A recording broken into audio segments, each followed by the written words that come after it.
Hello everyone and welcome back to Video Editing 1 with Professor Harris. Today we're going through the MC110 Lesson 10, Blurring and Tracking Elements. At some point in a project or as you work on projects going forward, you'll need to blur or hide elements in your video footage. In this lesson you'll learn how to do exactly that with the blur effect. You'll also explore Media Composer's built-in tracking tool, which makes attaching a blur to a moving object in your video extremely easy. Today we're going to be working in the MC110 Tennessee Parkour project, and let's look at some goals for this lesson. So our goals: identify built-in effects that blur or distort an image, create a blur effect to track an element in the frame, and apply tracking to the blur effect. Let's get into it.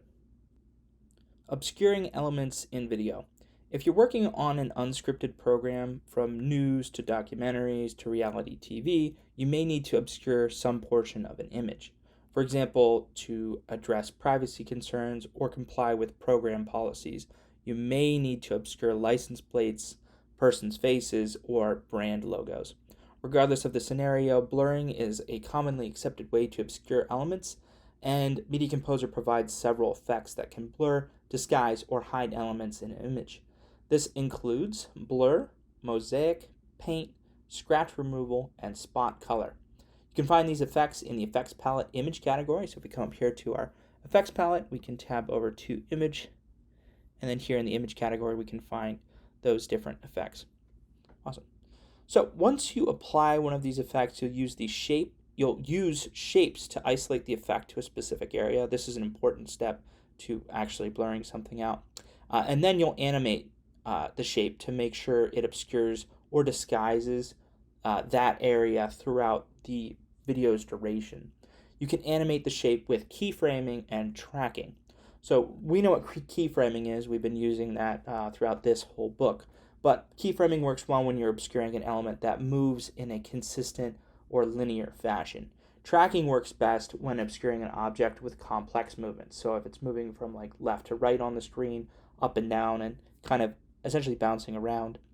Since you've worked with keyframing already, we'll continue to use them in upcoming lessons. This lesson focuses on tracking.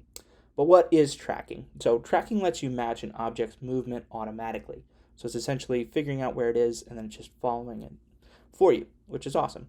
You can use tracking points or trackers to either track multiple objects or a single object with a complex movement. For example, one tracker can likely track a person walking left to right in a static shot. If, however, that person moves towards or away from the camera, and this is important, you may need 2 or more tracking points.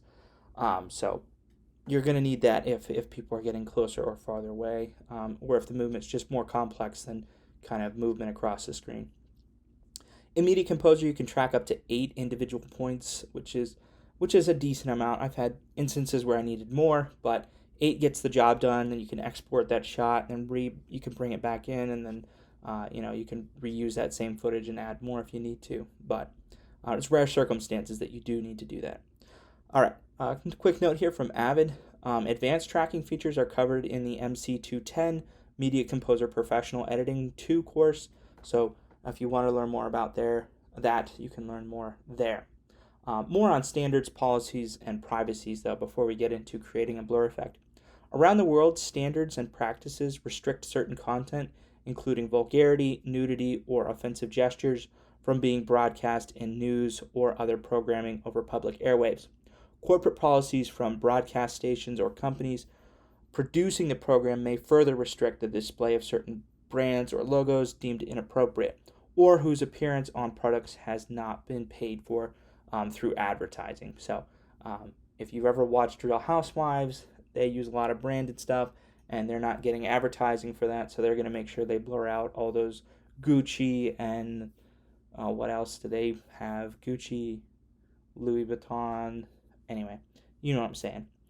Privacy is a concern as well, so protecting an interview subject's identity in a situation of a tell-all, blurring license plates, or obscuring faces of individuals in the background who didn't sign consent forms or model right releases. That's all reasons you might also have to use blur effects. So the blur or mosaic effect can address these situations very, very nicely. So let's look at that workflow and how to obscure those elements. So creating a blur effect. So To obscure an element in your shot or your sequence, you'll add the blur effect and then set up shape and tracking components. To add the blur effect, we're going to open our effects palette. We already have it open. We can click the effects palette's vertical title bar in the bin container. We know that's what we just did. Or we can go to Tools, Effects Palette if we want, and open it as a floating window. In the effects palette, we can activate the filters tab in the image category, check, and then we can drag and drop the blur effect icon from the effect palette onto a timeline segment. The book uses this shot. I think it's this shot specifically as a reference, so I'm going to go ahead and put this in my my timeline here. That's a rather long shot. Let me zoom out here a little bit so I can see what I'm doing, and I'll add. Golly, that's a long shot. Never mind. We're gonna set our marks here.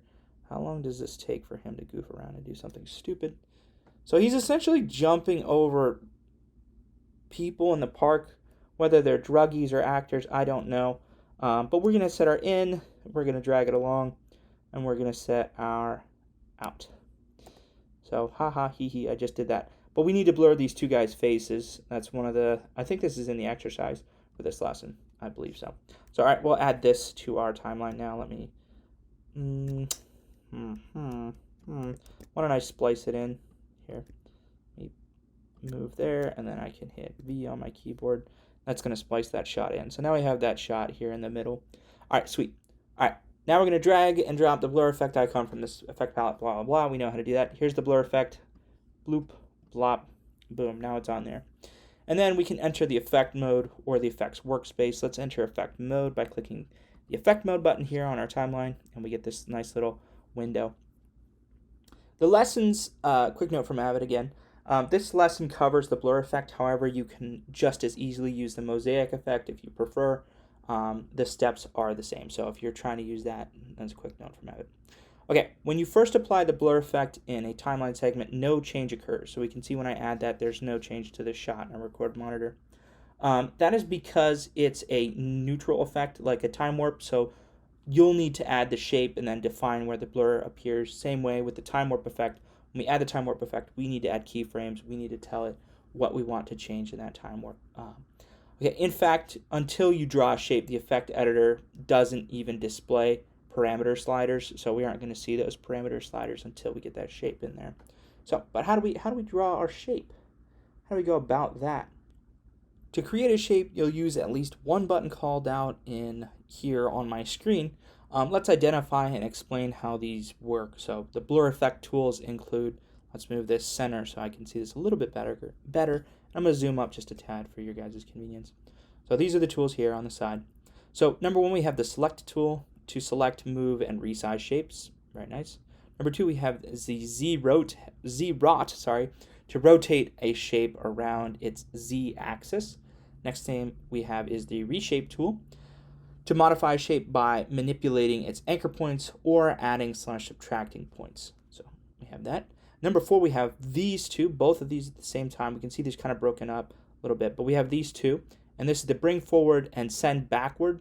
So to move a selected shape in front of or behind other shapes in the effect respectively. So that's what these two buttons do. And then at the bottom we have rectangle and oval tools to create rectangle and oval shapes respectively. To create a shape though that covers an element and preparing it for tracking, we're going to park the position indicator at the first frame of the blur effect. So where do we want this to occur? Where is this first frame? And the answer is we want it to occur here. So we got it parked at the first frame. If you're selecting a small area, we can use Control click or Command click the element in the effect preview monitor to zoom in, and if necessary, Control Alt or Option Command drag, move around in the zoomed image. What did I just say? Essentially, you can zoom in on this. You could use Command L or Command K if you want to zoom around, or you could use little zoom in, zoom out buttons here. So if I wanted to really zoom in, I could then hold Control or Command, Option or Alt, and I could then click and drag around in here to really get close to what it is I'm trying to blur before I actually blur it. So that's what it's saying there. And then we can activate either the rectangle or oval tool in the effect editor. So we have these two tools here. We can activate one of these. And then in the effect preview monitor, which is here on our right, we're going to click and drag to draw a shape around the element that we're going to blur. If necessary, we can resize and reposition the shape in the effect preview monitor with the selection tool that's auto-activated after you draw a shape. So what I just say, essentially, let's do that now. I'm going to zoom out just a tad because I don't need to be zoomed in this much. And then again, an option control or option command or control alt. I'm clicking and moving around. So let's use the rectangle tool to blur out this guy's face. I'm going to draw the rectangle here. Boom. We can see that blur appears. And I'm going to draw a circle. I'm going to draw an oval. Why not? We'll cover this guy's face. Cool. Now I have two blurs. Very nice. And if I wanted to adjust those, I could. Again, I could select my reshape tool, and I could make adjustments here by dragging on these, making all kinds of weird adjustments to it if I wanted to. But I'm pretty happy with what I got. Again, you're going to have to switch to your selection tool and then select which shape you're trying to manipulate before you do that, and then I'll pull up those options. All right, if necessary, we can activate the reshape tool. Yeah, I just said that. Thanks, cool story, bro. And then number 7, in the effect editor, we can open and adjust the following to taste. So here we are in our effects mode or effect editor. We can now adjust things in our blur group. So here, this is our blur group. It's already open by default, but we can hit this drop down and we can change the opacity of our blur and how opaque it is. Blur visible, because we can disable our blur if we want to for some reason. We can change the horizontal and vertical of our blurs and just adjust parameters really if we'd like to. And then we also have the feathering group, which is here, and we can use the feathering group. Enable to fixed aspect, we can drag horizontal and vertical sliders to soften the shape's edges and adjust the bias parameter to control whether the feathering is applied to the inside or the outside. So we have options to increase and decrease our blur. So we can see inward versus outward. Options there. If you zoomed into the image, you can restore the full screen view by hitting Control Shift and then clicking on Windows, or Shift Option and then clicking on Mac to the effect preview monitor. So let's try that. Shift Option, click the preview monitor. Nothing's happening, so we'll just zoom out normally. So that's I guess that's one way. It's not working for me, but to zoom, quick note from Avid, another quick note from Avid. To zoom into an image in the effect preview monitor, you can also use Control. Okay, I already said this. Control L, Command L, blah blah blah. Thanks, Avid. I'm always ahead of the curve on this stuff because I know how to use the tools. I know the way that I use it. Okay, now we can see our blurs have been applied. We got our rectangular blur and our circular blur, and they're both sitting very nicely on the dude's face. But we want tracking. So tracking a shape. Once you add the shape and play the segment, you'll notice that the blur doesn't follow the moving elements. So let's play this clip now. And it doesn't work because we knew that wouldn't work, because it doesn't always play when I'm recording, but that's fine. So if I had played this, we would see that the shapes, they're sliding off our people because we don't actually have them tracking yet. They're just placed on the screen in a fixed position.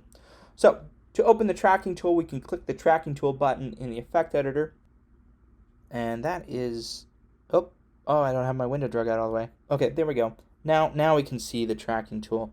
I can select it here, and we can see this little dot thing appears, and magical stuff starts happening. Quick note here from Avid. You can track any effect that includes the tracking tool button in the effect editor. So you see your tracking tool button appear, you're good to go. The tracking tool opens, the position indicator jumps to the effect's first frame, and a yellow tracker appears in the center of the effect preview monitor. So we do see that tracker appear. It's not really in the center, just kind of off to the side, but okay. Cool story, Avid. We also get the actual tracking tool. This opens up over here. So we have our tracking window now. I'm going to pull this down somewhere that we can actually work with it. All right, the yellow tracker in the effect preview monitor includes 3 on-screen controls. So we have target area. This is the inner box. I'm going to zoom up for you guys now. As the inner box, it defines the pixels Media Composer follows during the tracking process. We have the search area, that's the outer box. This defines the area where Media Composer searches for the target area's patterns as the tracking progresses frame to frame. Okay? And then we have the tracking point. This represents the data point locator and appears in the center of the boxes. So that's this boy here. That's what's flashing right now. These controls automatically appear because Media Composer enables correlation tracker by default in the tracking tool's tracking engine menu. Let's look at how this works. So the correlation tracker takes a snapshot of the target area and then advances a single frame in time and examines the search area for the target areas of pixel pattern. So it's looking for the same information that it had in the last frame. Once it finds it, it recenters the tracking point over the pixel pattern and records the location and then repeats the operation at each frame. So it's going, oh, it moved. Oh, I'm looking for this singular line of bark. It's up here now. It recenters on that bark, and then it starts over again. It looks for where that piece of bark moved again. So it's tracking that specific point. Okay, so to track a video element, though, we need to drag the tracker's target area box over an element that we'll track. So we're going to aim for high contrast and well-defined region that remains on screen and is unobstructed throughout the whole shot. Those are like the main things. And Media Composer is going to quiz you, this will appear in the exam. So I'm going to say that again. We're going to want to drag our tracker, our target area box, over the elements that we want to track, and what we're aiming for is high contrast, well-defined region that remains on screen and is not obscured throughout the whole shot. So let's move it over here to this guy's face to start. So we're just going to blur this guy's face to start. We can adjust the parameters in the area. We can make this a little bit more square, however we see fit. I'm going to make it a little bit bigger so I have more of a tracking region. I'm going to square this box up as well. I'm going to reposition it so it's kind of dead center on his head. So a pretty good contrast here actually with his hat and the way this all looks. So we have a good place to start. All right, now, if necessary, we can drag the target area and search area handles, right, just like I did. I resized them and adjusted them. And then we can click the Start Tracking button in the tracking tool. Let me zoom out here, and so we can click that. And that's this button here. So we can click this, Start Tracking, at the position indicator. And so now it's tracking. We can see the little arrow. See it? It did the thing. And it's calculated over this little stringy boy where that guy was. So when the tracking finishes, a yellow tracking motion path appears in the effect preview monitor. This indicates how the target area box moved during the tracking process. To check the tracking results, you'll attach the blur shape to the tracking data. To do this, we're going to close the tracking tool now. This is kind of weird, but we're going to close the tracking tool now. Close. We're going to locate and open the tracking group in the effect editor. So that's this here. And then we're going to enable the T1 point or tracking 1 point A from the fast menu. And that is this right here. We can click this little drop down and then we see the T1 point A. When I select that, boom, it appears. You can see it appears, and then we can play the effect to ensure that the blur shape follows the element. Again, I can't play, so I'm just going to drag my playhead here. We can see, oh, it follows it. It actually follows it. Now we have a nice little blur on his butt here when he lands. Just kidding. No, it follows the guy. It follows the left guy's head. And now our tracking is successful. Easy peasy. Now, what are we going to do next? Well, a couple of notes. If the blur shape doesn't successfully follow the element, we can click the tracking tool button in the effect editor and adjust the on-screen tracking controls and click the start tracking button again. So if this wasn't working, I could select my tracking tool again. I could come in here, I could redo these parameters when I have my box. I could make it larger to try and help it detect a greater region so that I can follow this specific element in the middle. And then we could, recreate this path, so to speak, and then use that again. We can reattach it here with our T1 point. So that's one option. And then we can select the effect results from the tracking tools display menu to review the results again before being happy with it. If you prefer, you can set up the tracker and generate tracking data before creating the blur shape. So if you wanted to create the track first and then make the shape, that's an option. Following the tracking steps first, then drawing the shape and attach it to the tracker, you could do it that way. Okay, but what if you wanted to create another blur effect on the same video? So I did draw a shape earlier. I ended up deleting that because I just wanted to start fresh here. So to blur another element, we can and track it, obviously, First, what we're going to do is we're going to activate the oval rectangle tool. So we're going to start back up here. I'm going to close the tracking tool right now so I don't mess anything up. Activate my oval tool, and then I'm going to draw a nice little oval around this guy's head. And if it's not in the right location, don't worry, I can readjust it to make it a little more perfect. Cool, nice and oval, very circular. Now we can open the tracking tool, and then we can click the create new tracker button. So we'll open our tracking tool, and this is the new create new tracker. So we'll click that button, and then we can see that second thing appears. In our effect preview monitor, we're going to reposition the green on screen tracker over the element that we're trying to blur.